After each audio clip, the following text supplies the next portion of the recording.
kita punya identitas masing-masing, nggak nyama-nyamain. Saya nggak suka orang Kristennya nyama-nyamain dengan agama Islam.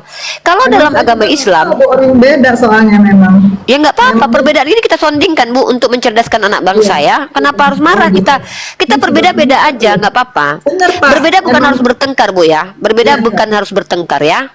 Benar Pak, memang Yesus yang menanggung dosa kita udah. Iya, betul ya teman-teman ya. Ibu ini mengakui bahwa kalau orang Islam diajarkan bertanggung jawab atas kesalahan sendiri, di Kristen tidak diajarkan bertanggung jawab, tapi melimpahkan kesalahan dan kejahatannya kepada Tuhannya.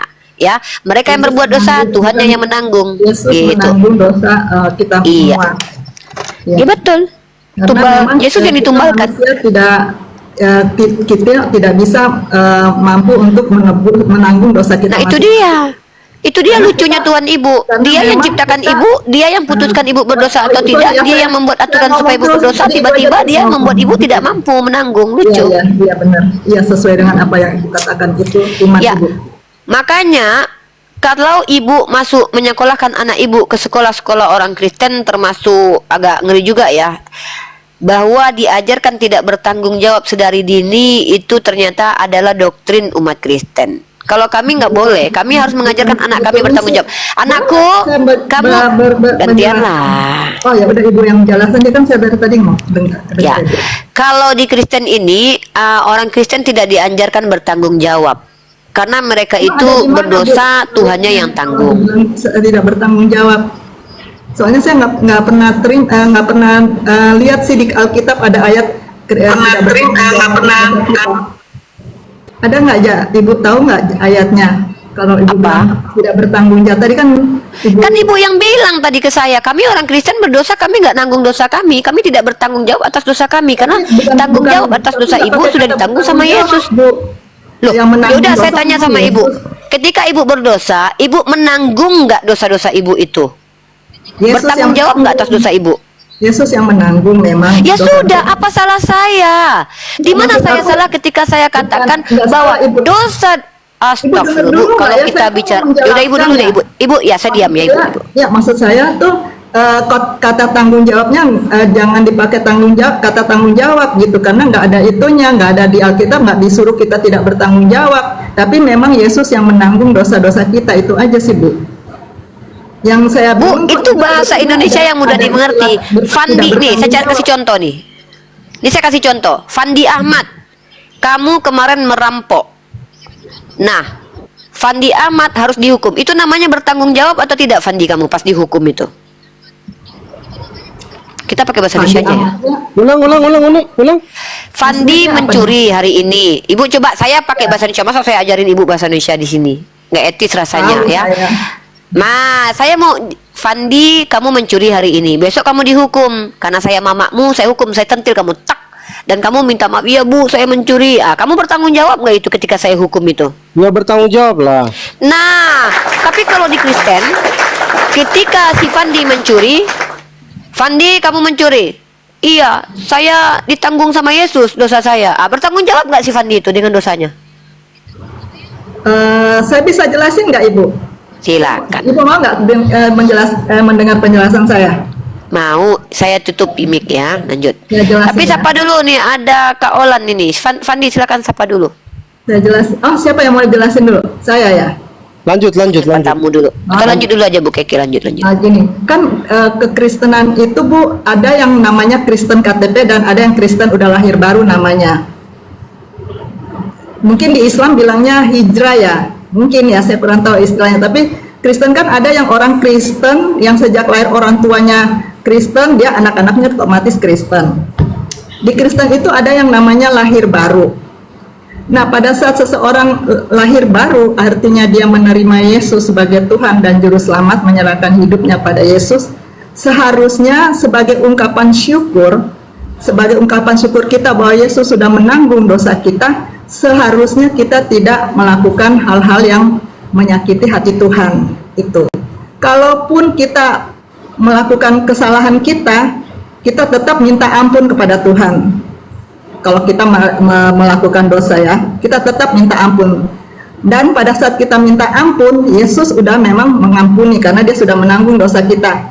Artinya tapi akibat dari dosa itu yang kita lakukan, kita akan menerima akibatnya di dunia ya Bu. Tapi keselamatan kita sudah ditanggung. Yesus sudah, pada saat Yesus disalib, Yesus sudah menanggung dosa kita dan kita sudah memiliki hidup yang kekal. Tapi pada saat kita di dunia, akibat dari dosa yang kita lakukan, kita akan menerima akibatnya. Misalnya, taruhlah yang tadi Ibu kasih contoh mencuri, pasti kita akan menerima akibatnya. Kita akan dihukum oleh orang-orang di sekitar kita, oke?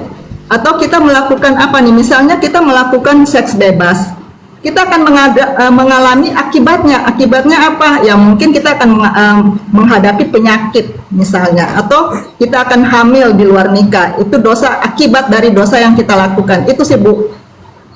Bu, saya nggak tahu ya kenapa Ibu bisa berkesimpulan setiap orang yang menderita itu karena perbuatan jahatnya. Bisa nggak Ibu tunjukkan ke saya pernyataan Yesus bahwa setiap kesulitan di dunia itu karena hasil perbuatan dosa?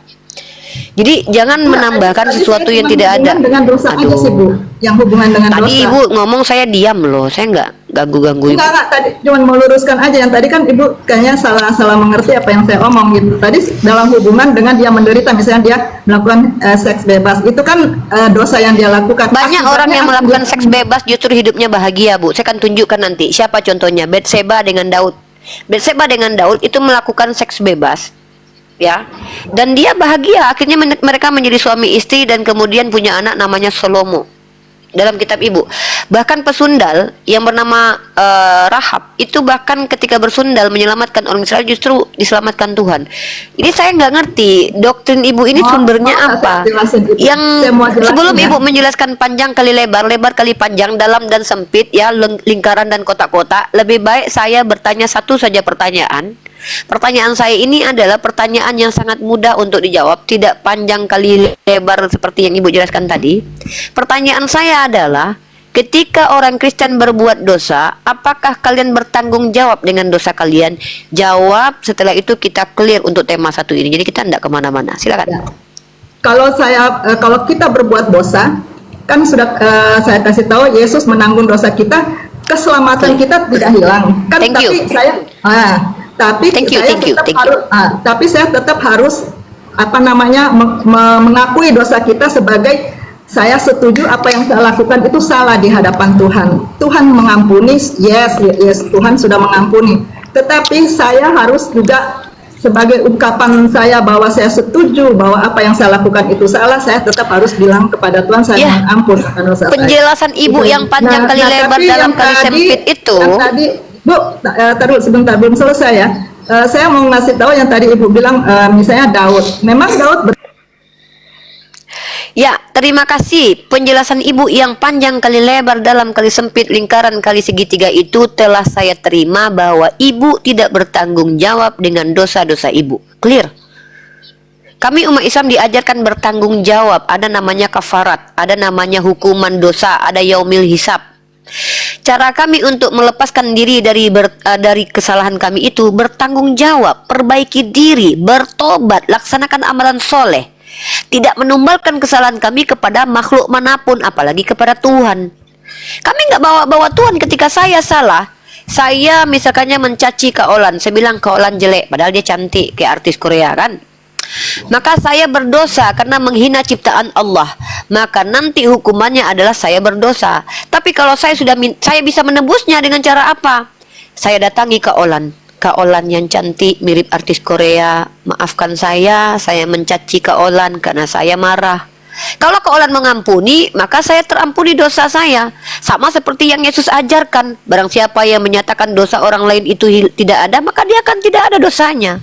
Kami bertanggung jawab, diajarkan kami untuk merubah diri kami menjadi lebih baik. Tadinya saya maki-maki Kak Olan, dasar Kak Olan jelek, padahal dia cantik mirip artis Korea. Akhirnya apa yang terjadi? Saya menyakiti hati orang yang diciptakan oleh Allah dengan kecantikan yang hakiki luar biasa, ya kan? Saya hina dia. Saya berdosa melakukan hal itu. Maka untuk menebus kesalahan saya bertanggung jawab. Bagaimana cara bertanggung jawabnya? Saya datangi rumahnya, saya chat dia, saya WA dia, Assalamualaikum atau selamat malam atau Shalom Kak Olan cantik, maaf ya, saya salah ya Olan. Olan sebenarnya cantik, tapi karena saya sakit hati. Kalau Olan seandainya memaafkan, maka Olan dapat pahala. Kalau Olan tidak memaafkan, dia berdosa. Jadi begitu dalam Islam, diajarkan saling bertanggung jawab menjadi umat yang jauh lebih baik lagi. Oh, gimana sih? Dan apakah pada saat Iya, ya ada. Tunggu, apa? Ya Olan. Nggak usah kau bawa aku. Iya, Rifa. maaf ya. Maaf lah, kan namanya aku kadang-kadang kayak gitu. Saking rindunya aku. Lanjut Bu Keke. Kalau rindu kan Jadi, nggak apa-apa. sorry ya, saya Rindu tanya kan nggak tak apa-apa ya? bersyarat. Saya tanya Ya. nggak apa-apa, Ibu. Dia kan Nggak apa-apa, Bu Keke. Tadi kan kata Ibu udah itu kita harus bertanggung jawab ya atas apa yang kita lakukan gitu kan. Berarti istilahnya keselamatan itu berarti nggak ada jaminan untuk selamat dong Ibu, karena kan udah pasti dosa itu manusia itu kan naturnya memang sudah berdosa ya, dan tidak mungkin. Ibu saya tanya sebentar. Ibu mau saya tanya, Ibu mau merasa selamat atau selamat betulan? Selamat betulan dong. Oke. Mau dijamin selamat atau selamat betulan? Sudah ada jaminan di kami Oke, iman yaudah, saya jamin Ibu masuk surga asal Ibu menyembah saya, mau nggak? Ya Ibu, kalau Ibu bukan Tuhan ya saya nggak terima. Kenapa Ibu nggak mau terima? Kalau sekedar jaminan saya juga bisa jamin Ibu masuk surga. Bu, kalau klaim jaminan kamu pasti masuk surga sih, caleg juga bisa ngelakuin itu, Bu. Jangankan caleg, Bu. bisa Ya, nggak saya mohon maaf, jelasin? iblis juga bisa menjamin manusia masuk surga loh, Bu. Bahkan Ya. iblis mengatakan segala kuasa akan kuberikan kepadamu asal kau mau menyembah aku. Itu kepada Ya. Yesus dia katakan loh. Saya Nah, jelasin ya. masalahnya di sini sebentar dulu. Jadi kalau sekedar jaminan dari entitas yang bukan Tuhan, kami nggak butuh umat Islam. Yang kami butuhkan adalah apa yang disampaikan itu betul-betul masuk akal, tidak bertentangan dengan hati nurani. Contoh, ketika Allah berkata, Bismillahirrahmanirrahim, wa basyiril ladzina amanu wa amilus solihat anna lahum jannatin tajri min tahtihal anhar. Kata Allah, barang siapa yang beriman, syarat harusnya mutlak beriman. Kenapa? Kalau kita tidak beriman kepada satu agama, kita tidak tahu bagaimana cara beramal soleh. Yang kedua baru beramal soleh. Lalu beramal soleh bisa nggak tanpa beriman? Nggak bisa. Karena kalau kita beramal soleh tanpa beriman, dari mana kita tahu kalau itu beramal soleh? Jadi keduanya harus jalan. Nah, ternyata ajaran ini juga diajarkan oleh Yesus melalui saudaranya Yakobus. Iman tanpa perbuatan mati. Makanya saya katakan, kami umat Islam ini jangan kalian tuduh kami mengingkari Yesus. Kami justru bisa menunjukkan bahwa kami yang mengikuti ajaran Yesus. Yesus mengajarkan bahwa iman Yesus tanpa bisa perbuatan itu, mati. Bu. Dan Anda tahu tidak? Sebentar, saya kasih ilmu buat Anda. Ini ilmu pengetahuan nih. Orang-orang gereja Protestan dari kalangan bapak-bapak gerejanya, yaitu dari tokoh-tokoh reformasi seperti Martin Luther, John Calvin, kemudian ada Zwingli. Itu adalah orang-orang yang mengatakan bahwa Luther itu meragukan surat Yakobus. Karena bagi Luther bukan amal yang menyelamatkan, tapi iman yang menyelamatkan. Nah, sementara Yakobus mengatakan iman tanpa perbuatan mati. Bagaimana Islam mengajarkan bahwa iman dan amalan soleh itu sejalan. Kau beriman tak beramal, kau dusta. Kau beramal tak beriman, itu namanya kau jahil. Ya, jadi dalam Islam ini sesuai dengan ajaran Yakobus. Nah, itu namanya bertanggung jawab. Itu namanya bertanggung jawab. Pandi berdosa, dia akan mendapatkan hukuman. Lalu dia bertobat, maka hak prerogatif ada pada Allah. Nah, apakah nanti Fandi diampuni dosanya dengan menjalani kafarat? Apa contoh kafaratnya? Sakit dia, atau batuk pilek dia, dan dia tidak marah dengan hal itu, atau ketusuk jarum dia, atau dia berwudu kemudian, atau sholat dia kemudian banyak melaksanakan amal soleh, bersedekah kemudian. Dengan cara itu kan nanti dosanya tertebus. Itu bentuk tanggung jawab. Tapi tiba-tiba kita berdosa hanya sekedar percaya tiba-tiba masuk surga, ini namanya tidak bertanggung jawab, Bunda.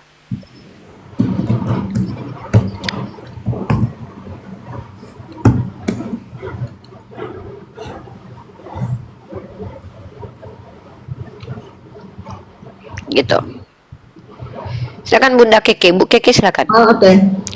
Udah ya Bu, udah selesai ya Bu bicaranya. Saya ya. Nah, tadi apa tuh saya mau ngomong ya? Jadi lupa. Tadi apa sih Bu? Jadi lupa saya. Iya kan kita cuman membahas gini loh Bu. Yang kita sedang perdebatkan iya, ini tentang apakah ya, Ibu mengakui konsisten tentang dengan keselamatan yang Ibu jaminan sampaikan? Ya. Bu, tentang jaminan ya. Ibu kan tadi bilang saya nggak, walaupun jaminan semua orang bisa menjaminkan gitu Oh, kan. yes. Tadi ya. Nah, Betul. kenapa saya mau menyembah Yesus? Karena dia menjamin keselamatan. Karena apa Bu? Yesus itu sudah membuktikan bahwa memang dia Tuhan. Pertama, Ya. pertama Coba. ya, pertama Ada tanggung jawab Ibu ada dua. Pertama, tunjukkan Yesus menjamin Ibu masuk surga. Kedua, buktikan kalau dia Tuhan. Dua ya, silakan. 5 menit untuk Ibu waktu, saya diam. Nah, pertama kan Yesus mati, itu di dalam firman Tuhan kita ya. Yesus mati, setelah mati dia kan bangkit. Setelah bangkit dia naik ke sorga. Dan dia mengatakan akan datang kembali yang kedua kali untuk menghakimi. Itu tuh berarti udah saya percaya bahwa Yesus Tuhan. Ya. Terus tadi apalagi ya tadi ya? Dengan yang peristiwa itu aja Yesus udah disaksikan oleh banyak orang pada saat dia disalib. Dia bangkit, dia disaksikan juga oleh banyak orang dan juga pada saat dia naik ke sorga. Dan itu sudah bagi saya tuh ya saya percaya bahwa dia adalah Tuhan. Sehingga makanya dan apalagi Yesus mengatakan aku memberikan hidup yang kekal gitu kan. Dan itu membuat saya juga yakin percaya bahwa saya sudah diberikan keselamatan oleh Yesus. Itu Bu. Yohanes 3 ayat 16 mengatakan, tunggu sebentar ya, saya ambil dulu kitabnya. Alkitab. Yohanes 3 ayat 16.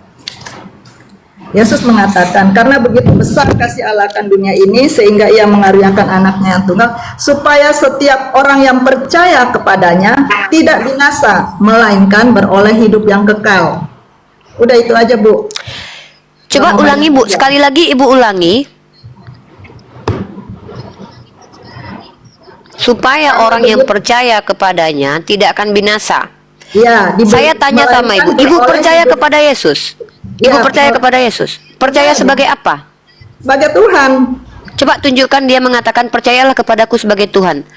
Dalam kitab Ibu dikatakan tidak semua yang memanggil aku Tuhan, Tuhan masuk ke dalam kerajaan surga, melainkan yang mengikuti kehendak Bapa. Tunjukkan kepada saya di mana Bapa memerintahkan menyembah Yesus. Kan Yesus mengatakan, aku dan Bapa adalah satu. Satu apa? Sama, aku di dalam Bapa, Bapa di dalam aku. Itu Yesus ngomong. Tapi saya Maksudnya Bapak bersembunyi ayatnya. di dalam kedagingan Yesus dan Yesus bersembunyi dalam Bapak atau gimana? Saya nggak ngerti nih.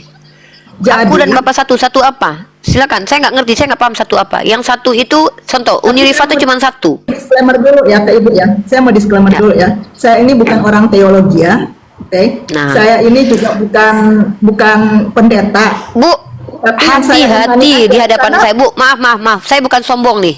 Saya sudah 6 tahun diskusi lintas agama. Saya mempelajari skema teologi, Bu. Ibu bicara Ya, tentang Trinitas nanti, Ibu bisa ketahuan kalau Ibu ini bidat atau enggak.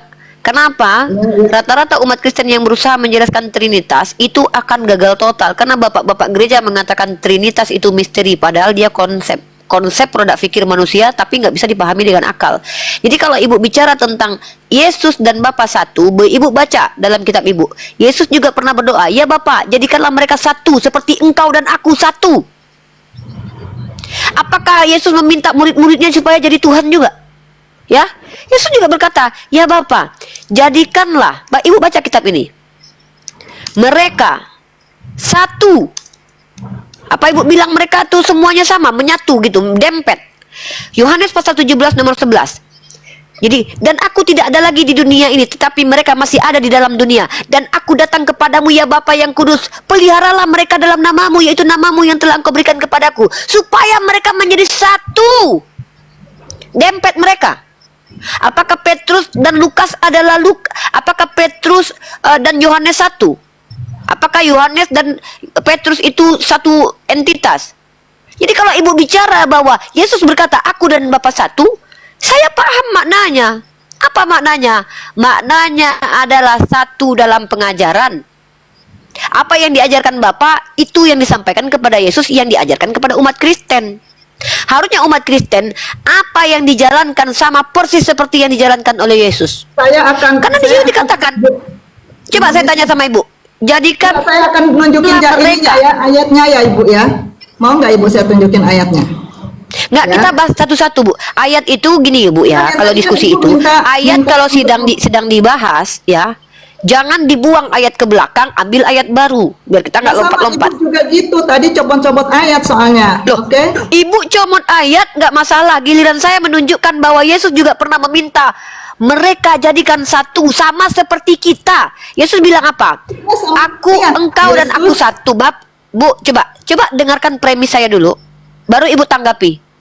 Ibu kan bilang begini. Yesus berkata, Bapa dan aku satu. Nggak kan Ibu bawa ayat itu. Bapa dan aku satu. Saya tanya satu apa? Saya tidak mendapatkan kejelasan dari Ibu satu apa. Ibu bilang saya bukan ahli teologi. Nah, lalu saya jelaskan, Yesus juga pernah berdoa untuk menjadikan muridnya satu sama seperti dia dan Bapa. Kalau konsekuensinya Yesus adalah Bapa, Bapa adalah Yesus, itu maksudnya satu, maka si mereka ini juga satu. Si Petrus adalah si Yohanes adalah si Matius. Apakah seperti itu cara memahaminya? Oh tidak, kalau Yohanes 17 itu bukan begitu, maksudnya satunya satu dalam tujuan. Kalau aku dan Bapak satu, maksudnya satu dalam ketiplek, satu ya satu biji. Sementara Yesus berkata, jadikan supaya mereka satu seperti kita. Gitu. Mana yang betul ini? Nah, Ibu baca lagi di Yohanes 14 ayat 6 sampai 9. Lari ke Yohanes. Oke lah, nggak apa-apa, saya ikuti larian Ibu. Ibu narik saya ikut saya. Yohanes 14. Yohanes 14 ayat 6. Kamu tanya sama Bu. Ya, Yustus sabar anak Yesus, Keke dulu, nanti Keke selesai baru Yustus anak Yesus ya, sabar. Ayat 6 sampai 9. Oke. 6 Yesus- sampai 9. Udah dapat ya? Ibu, ya? Sabar. Kata Yesus kepadanya, Akulah jalan dan kebenaran dan hidup. Tidak ada seorang pun yang datang kepada Bapa kalau tidak melalui aku. Sekiranya kamu mengenal aku, Keke, pasti kamu juga mengenal Bapakku. Sekarang ini kamu mengenal dia dan kamu telah melihat dia. Pertanyaan saya, Keke, apakah yang dilihat oleh Filipus adalah Bapa? Kan ya Yesus bilang di situ, jika kamu mengenal aku, berarti istilahnya Yesus mengasih tahu ke Filipus, jika Filipus kamu mengenal Yesus, aku itu Yesus kan, pasti kamu juga mengenal Bapa. Berarti kan Bapaknya Yesus itu ya sama Bapa itu dia juga satu gitu. Bunda Keke Sekarang yang cantik kamu mengenal sekecamatan. dia. Dengarkan saya. Bunda Keke yang cantik sekecamatan. Pertanyaannya bukan itu. Apakah ketika Filipus melihat Yesus, maka yang di hadapan Filipus itu adalah Bapa? Pada saat Filipus itu melihat Yesus, itu adalah Yesus karena kan Yesus manusia, dia berinkarnasi jadi Oke, manusia. berarti bukan Bapa ya. Nah, ketika Bunda Keke mengatakan, ya, barang siapa yang mengenal aku maka mengenal Bapa. Bunda Keke, tidak mungkin Bani Israel mengenal Tuhan mereka kalau mereka tidak kenalan dulu dengan Musa, kecuali mereka nabi.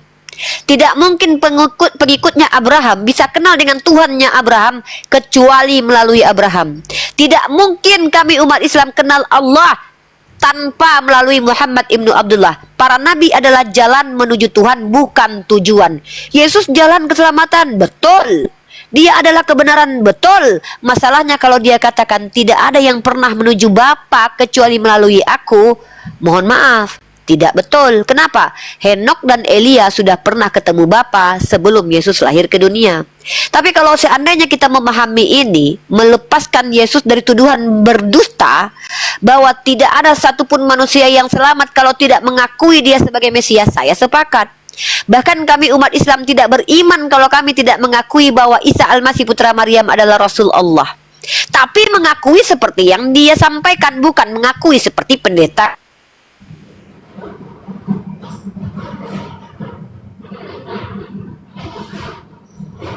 Pendeta siapa?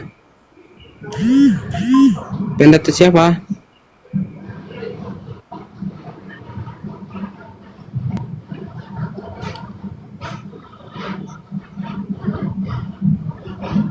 Freeze Ibu. Pendeta siapa? Si ibunya freeze mas. Tuh kan? Mati dia. Alah. Ah, Ini Bapak itu apa ya? Kristen apa Islam? Itu signalnya itu bermasalah. Ini izin teman-teman ya, saya ambil alih dulu. Itu signal Uni itu bermasalah. Teman-teman dikencangkan dulu tap-tap layarnya ya. Ini saya besarkan Ini kayaknya tampilan saya supaya di tap-tap layar itu kencang, kuat tap-tapnya. 3.000 orang bantu tap-tap layar itu cepat itu kalau 500k. ini udah jam 9, udahlah saya udahan aja. Nanti saya Ya, ini lagi. Ini udah jam Sebentar 9. dulu Bun. Itu tadi soal Yohanes 14:6 itu jalan. Kenapa dengan jalan, Bu? Apa Kristen memang sembah jalan? Bukan Pak, tadi kan saya mau menjelaskan ke Ibu siapa tadi, Ibu Uni ya. Bu Uni kan dia tadi mengatakan apa maksudnya Bapak dengan aku tuh sama gitu kan. Berarti dia menjelaskannya kepada yang Yohanes 17. Sedangkan dalam pengertian kami beda dengan apa yang yang saya maksudkan, Bapa dan Yesus itu satu. Jadi kan saya tunjukin ini lagi biar lebih jelas gitu di Yohanes 14 ayat 6 sampai 9. Sedangkan dia lagi ngomong ya udah berhenti gara-gara sinyal kali ya. Jadi saya pikir saya Ya, ini ada beliau, silakan. udah jam 9. Iya, iya, iya. Silakan ngobrol sedikit. Masih bisa 10 Bunda menit Keke. lah. Ini nggak akan berhenti karena namanya perbedaan tuh sampai pagi pun nggak akan selesai. Jadi saya cuma Enggak, mungkin saya sedikit aja sih. Mungkin 3 pertanyaan aja, bukan 1 pertanyaan aja lah. Ketika Yesus, Ibu percaya kepada Yesus. Ya. Ini ya. Ya. Tadi pendeta apa dibilang, Bu? Halo, Bu Keke. Ya, ya. lanjut kedengaran suaranya. Pertanyaan saya itu adalah ketika Ibu percaya kepada Yesus, pertanyaan saya yang sangat mendasar adalah siapa Yesus menurut Yesus? Silakan Ibu jawab. Apa? Siapa Yesus menurut Yesus? Pertanyaan itu menuju kepada Yesus sendiri. Woi, Yesus diam dulu. Itu kasih Bu Keke mau turun dia, biar dia jelaskan dulu. Dia Siapa Yesus menurut diri Yesus? kita di sini. Iya, siapa Yesus menurut Yesus? Ya, ya dia menurut dia ya dia Yesus adalah dari Bapa. Karena Yesus sendiri mengatakan saya merujuk kepada Yohanes 14 ayat 6 itu ya, ayat 7 lah ya. Sekiranya kamu mengenal aku, pasti kamu juga mengenal Bapakku. Sekarang ini kamu mengenal dia dan kamu telah melihat dia. Jadi Yesus ingin mengatakan ya saya itu Bapa juga gitu. Karena kan dia sudah mengatakan kepada Filipus, masa kamu tidak mengenal aku? Sekiranya kamu mengenal aku, yang ada di depan kamu Filipus, itulah dia, itulah Bapa gitu.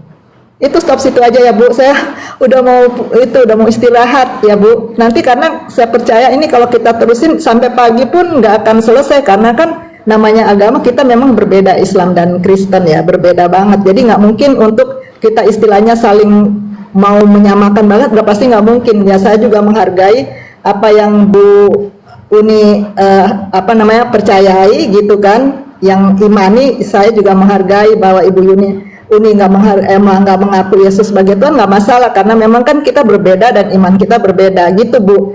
Nanti kita ketemu lagi Ya.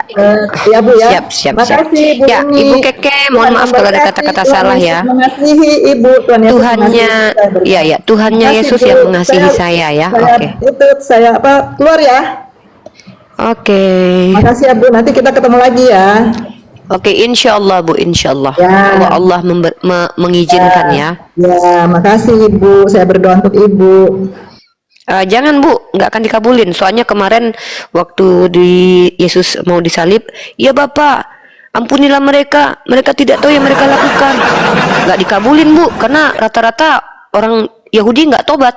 Jadi saya nggak mau Ibu berdoa sama Yesus, nanti nggak dikabulin gitu.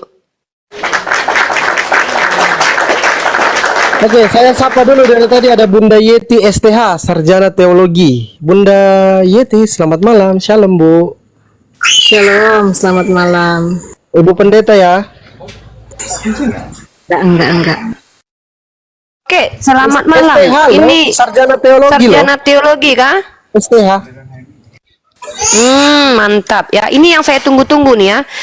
Saya persiapkan tempat duduk dulu buat saya sendiri ya, karena ini berhadapan dengan orang yang berilmu. Saya sangat menghormati orang berilmu. Itu cita-cita saya dari zaman dahulu kala, untuk bisa berdiskusi dengan orang yang memang akademisi ya. Karena selama ini Mohon maaf ya Bunda, saya tidak merendahkan orang-orang Kristen karena mereka juga mengaku punya Roh Kudus. Kebanyakan temannya diskusi saya itu rata-rata adalah jemaat awam. Jadi saya agak kebingungan ketika mereka menjelaskan sesuatu yang tidak sesuai dengan sisi akademik, karena saya juga belajar kekristenan. Mungkin Bunda, silakan Bunda jabarkan tanggapan apa yang mau ditanggapi. Saya hanya menyimak saja dulu. Ya, silakan Bunda.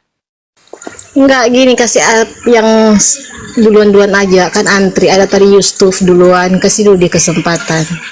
Enggak, Ibu tadi yang duluan naik, Bunda Yeti yang duluan naik tadi. Yusuf Oh, Bunda Yeti yang dulu naik. dulu, Yustus. Yesus, kamu ladies first ya, kamu laki-laki ya, nggak apa-apa ya. Nggak apa-apa, sadar diri lah sebagai jemaat awam ya kan. Pendeta lah, kasih pendeta aja lah. Mending pendeta yang jelasin deh. Bahaya nanti kalau Justus. Kalau sedikit belajar bolehlah. Maksudnya gimana nih? Kamu mau sedikit belajar, mau menjelaskan atau gimana? Nggak paham saya. Bunda, mending ibu aja deh, Bu, pendeta daripada Justus. Nanti Ibu bingung menjelaskan ke saya terus nampol-nampolin Justus lagi kalau dia salah-salah. Kecuali dia Nggak, sekolah kalau juga dia, saya- atau dia jemaat Bunda nih. Saya kalau ndak ditanggapi pun ndak apa-apa. Nih saya mau Nih tanya Justus nih. nih masih SMA, punya ilmu tentang teologi, Dek. Saya sedikit tahu lah. Ayo udahlah, Bu Pendeta, saya tidak bertanggung jawab tentang kesalahpahaman dari anak-anak murid Ibu nanti ya. Saya hanya mengizinkan orang berbicara. Kalau Bunda Pendeta mau menjelaskan lebih bagus. Oke Justus, apa yang kamu tahu tentang ketuhanan sebelum Bu Pendeta mencubit kamu karena mungkin kamu nanti sesat dan bidat. Silakan Justus. Nih saya mau tanya nih, Mbak. Oh, mau belajar nih? ke Uni. Mbak Umi ya. Oh, kirain mau ngajarin Uni, tahu. Uni mau belajar sama Bu STH ini. Ah, yaudahlah, kamu mau belajar apa? Saya Nih. kan. Nih saya bentar dulu. Oh iya. Saya mau tanya nih, Ibu percaya pada zaman dunia diciptakan itu karena firman? Enggak, saya percaya bahwa Allah menciptakan segala sesuatunya dengan kalimat, kata, kun. Firman itu bukan bahasa Al-Quran, tapi bahasa Persia, artinya kata-kata. Sementara kun bukan kata-kata, tapi kata. Apa bedanya kata dan kata-kata? Beda lah, kalau kata itu satu, kalau kata-kata banyak. Kalau seandainya kata dan kata-kata sama, kenapa harus ada kata-kata dan kata-kata? Gimana sih? Untuk membedakan dia antara kata dan kata-kata, makanya dibuatlah kata-kata, kata-kata. Maka tidak dikatakan kata, karena dia kata-kata. Kalau kata-kata dan kata sama saja, untuk apa kita berkata-kata? Gitu loh sip. kata, ya. Berarti sejak dunia diciptakan itu satu perkataan saja.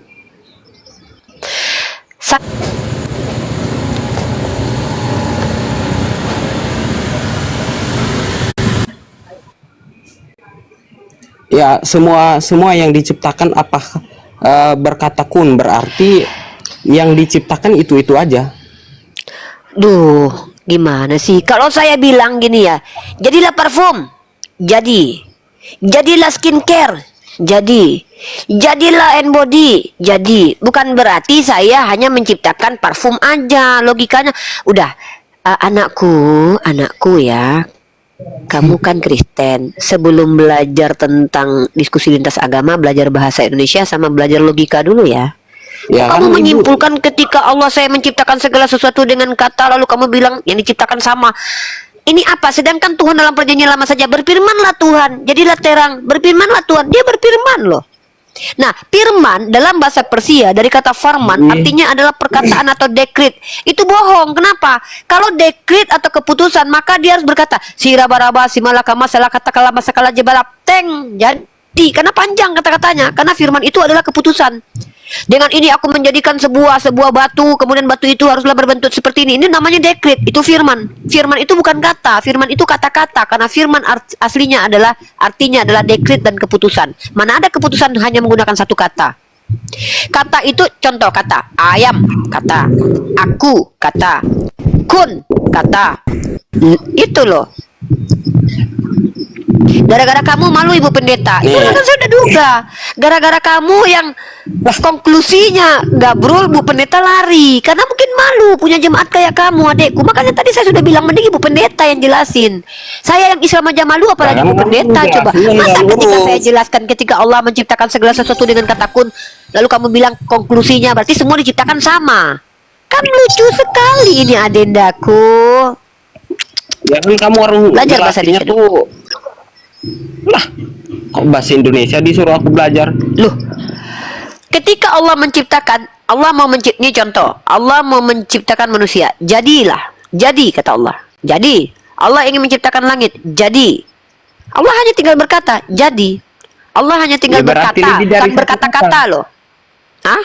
Berarti lebih dari satu kata. Berarti lebih Allah dari hanya satu kata. berkata. Kamu ngerti nggak? Allah hanya berkata. Kun. Nggak ada kun blalala sira bala semara kata teng wat dak nggak ada gitu.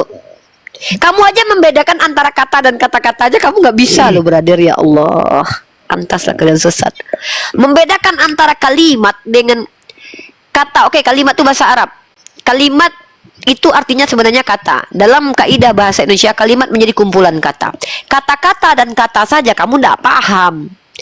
Ketika Tuhanmu itu menciptakan, dia itu berfirmanlah Tuhan, itu bukan dia yang berkata, tapi diceritakan oleh penulis kitabmu bahwa Tuhan itu berfirman ketika menciptakan. Kalau kita gunakan arti dari berfirman, firman itu dekret. Maka harusnya Tuhanmu itu ketika menciptakan dia membuat dekret dulu. Dengan ini saya ciptakan sebuah bentuk bumi dengan bentuk bulat yang tidak segitiga, kemudian melayang-layang di atas air. Nah, itu namanya keputusan dekret. Kamu tahu nggak arti dekret? Mandat. Ngerti nggak dekret? Jadi kalau kamu bilang Tuhan mau berfirman, entar dulu inilah. Hah? Umurnya dia umur berapa? Oh ya, umur berapa Yustus anak Yesus? Justus umur 25 berapa? aja. Oh ya, lanjut 25 lanjut. aja. Lanjut. Oh, udah dewasa. Jadi kalau di dalam kitab kamu, mari kita lihat ayatnya ya. Berfirmanlah Allah. Nih, berfirmanlah Allah. Jadilah terang. Ini nggak tepat sesuai dengan definisi. Nih, kamu perhatikan. Berfirmanlah Allah. Jadilah terang.